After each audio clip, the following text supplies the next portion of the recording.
this will make some kind of a difference, but we'll see. So, yeah, just a quick disclaimer. For one thing, this is going to be talking about domestic violence. It's about a serial killer, and it may be graphic, so if you don't like any of those things, if you don't like true crime, if you don't like sexual assault, you don't want to hear about violence, any of that content, I would just click out of this video. You will be uncomfortable and you might be upset by the content. So, if you are still interested in hearing about this case, then let's get on with the video.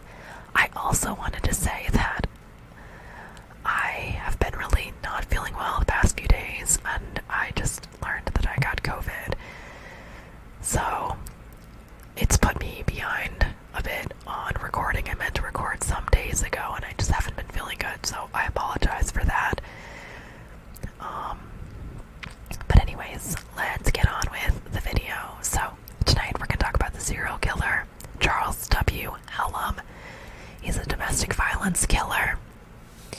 So, according to the trial deposition, one of the victims was flung by Helem across the room as he smiled and continued his attack. He then came down on top of her, started choking her again, and stated, "You're not going anywhere. You're not going to meet anybody. You're going to meet your sister, and you're going to meet your daughter."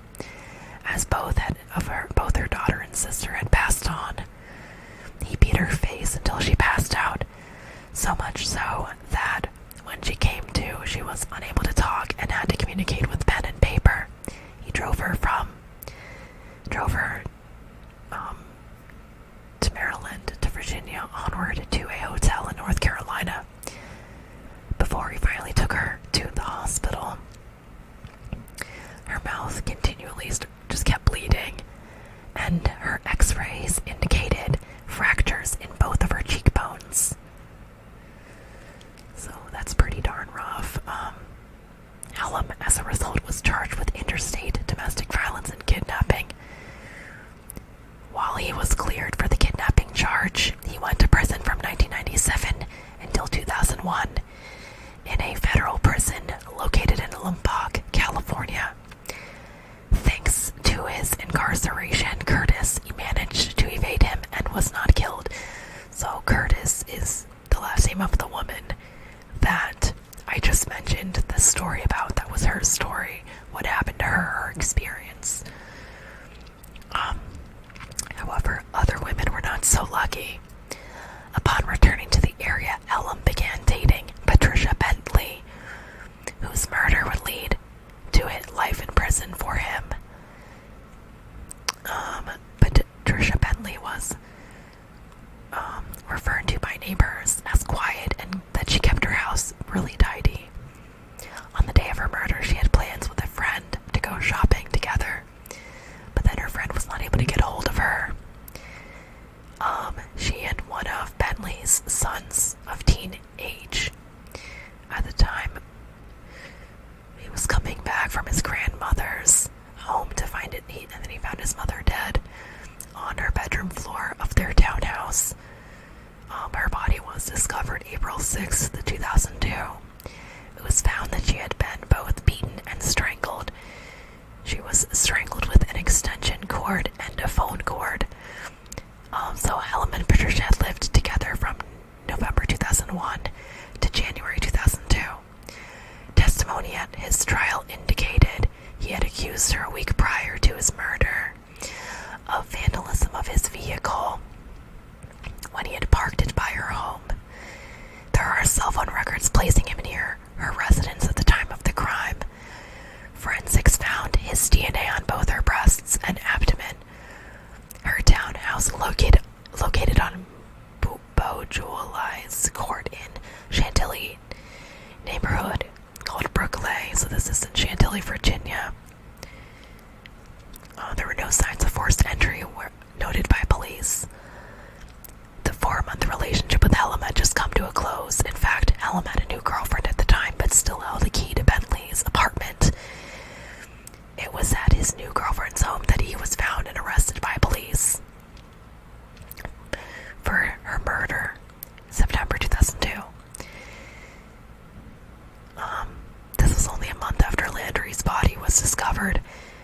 We will talk about Landry in a bit. At the conclusion of his trial on October 9th, 2003, Helem was convicted of first-degree murder and he was sentenced to life in prison. Though other sources have claimed it was December that this happened, much of his history of other similar crimes was not known until recently because they were not connected to him. Part of this is due to county lines. Basically, he's another one of those serial killers that went virtually undetected until he murdered his girlfriend. He was just walking around killing people.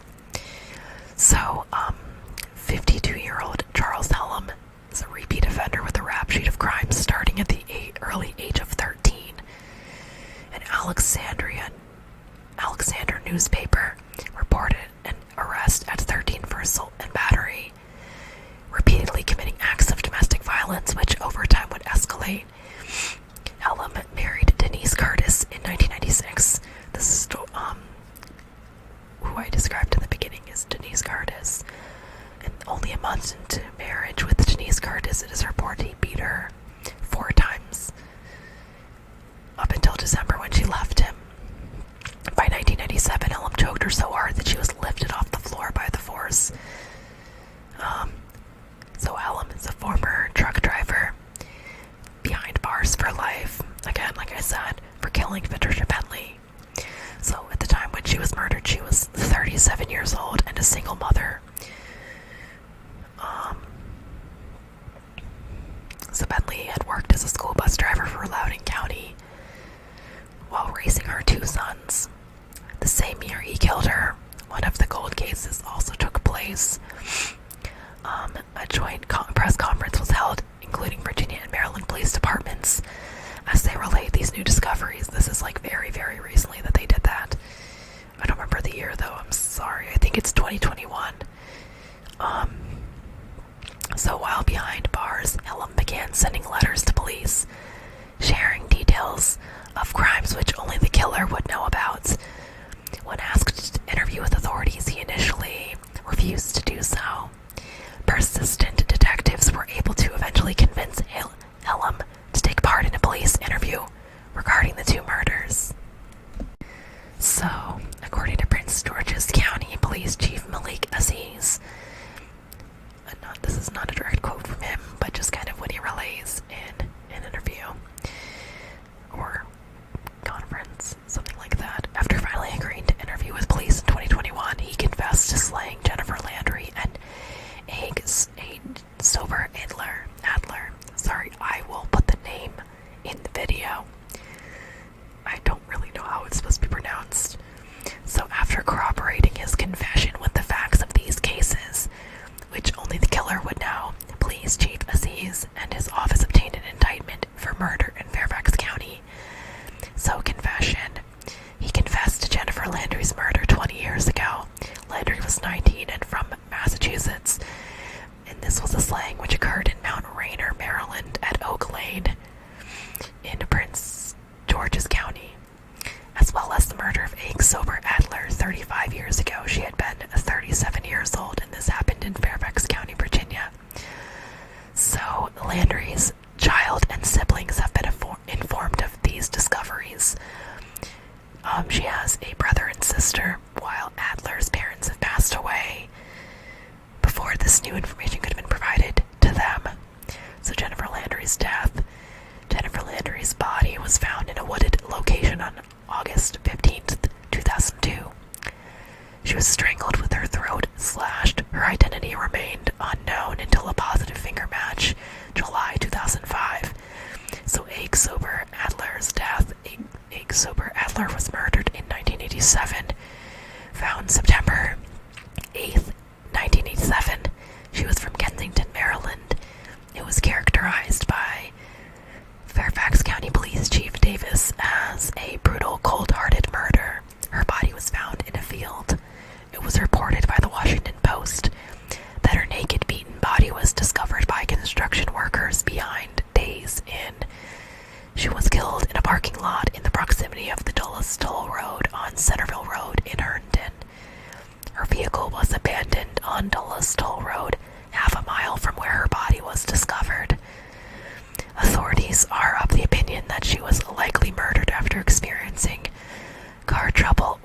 her car behind. Cause of death, according to autopsy, was a skull fracture, cerebral hemorrhage, which was caused by some unknown object. So Landry was picked up by Helem in D.C. before being taken to Mount Rainier.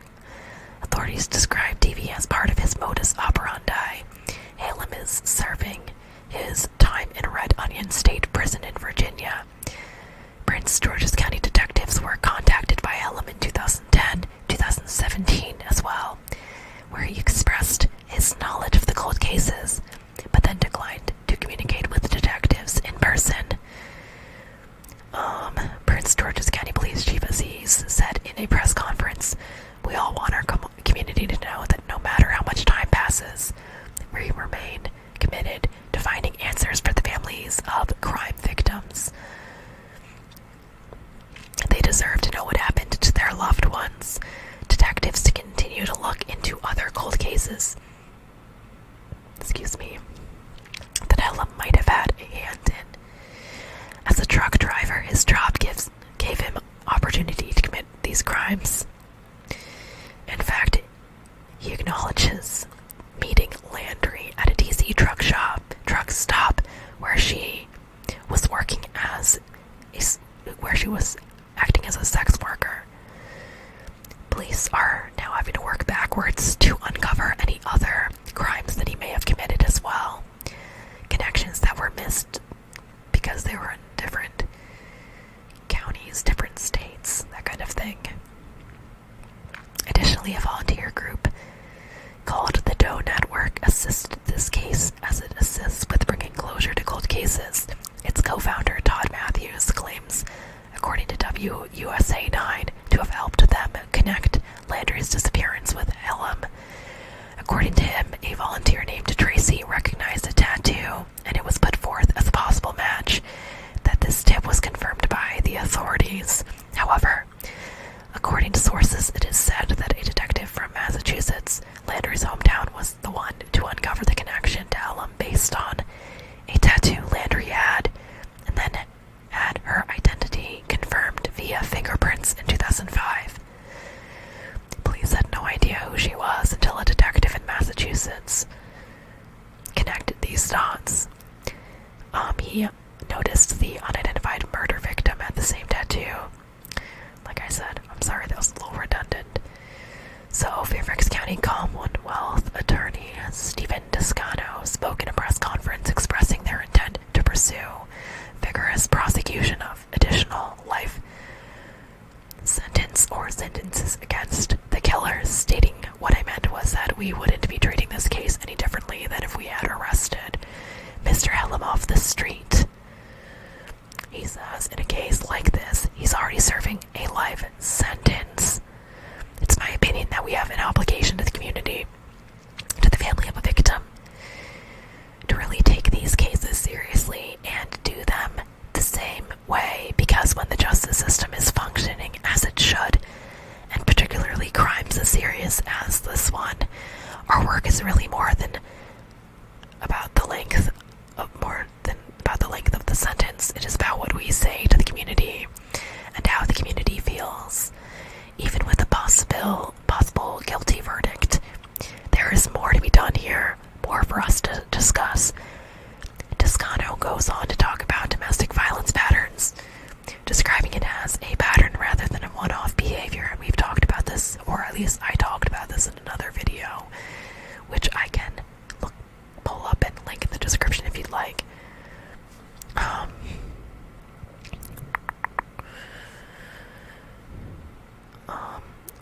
I think that you'll see violence against women being an indicator for possible escalation in any jurisdiction that you're in, he said.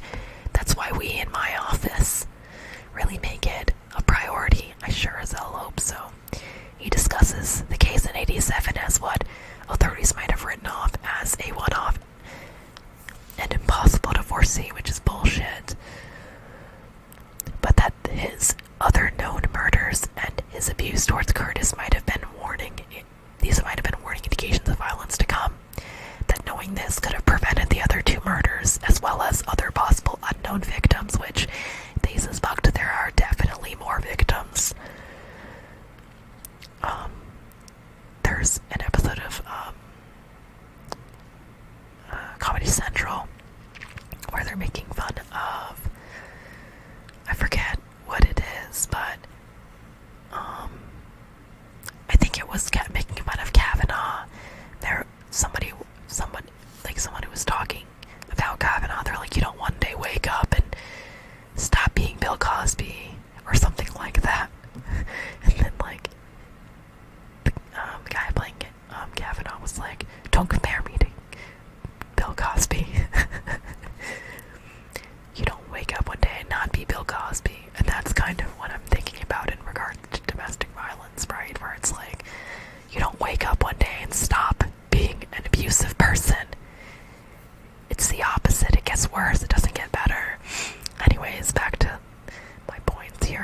specifically, according to sources, he says we are really trying to get accountability for the first time that